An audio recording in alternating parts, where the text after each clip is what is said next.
saudaraku, Wakil Presiden Republik Indonesia Gibran Rakabuming Raka melakukan kunjungan kerja ke Kabupaten Kailua, salah satu wilayah terdampak bencana hidrometeorologi di Provinsi Aceh, pada Rabu 17 Desember 2025. Dalam kunjungan tersebut, Wakil Presiden Gibran didampingi Bupati Kailua Suhaidi, serta sejumlah Kepala Satuan Kerja Perangkat Kabupaten atau SKPK. Ia mengunjungi posko pengungsian korban banjir bandang dan tanah longsor yang dipusatkan di Gedung Balai Latihan Kerja atau BLK, Desa Lempu, Kecamatan Blangkejeren. Di lokasi itu, Wakil Presiden tampak duduk bersama anak-anak dan para pengungsi di bawah tenda pengungsian. Ia juga berdialog langsung dengan warga untuk mendengar keluhan serta kebutuhan mendesak para korban bencana.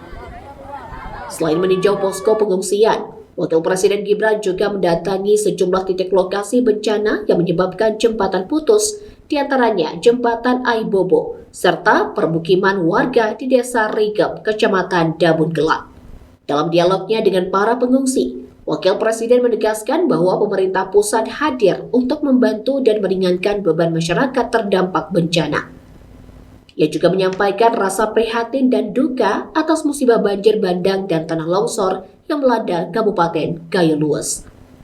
Dampak bencana hidrometeorologi tersebut, kata Gibran, tidak hanya merusak permukiman dan infrastruktur, tetapi juga memicu krisis BBM dan LPG, serta gangguan pasokan listrik di daerah itu.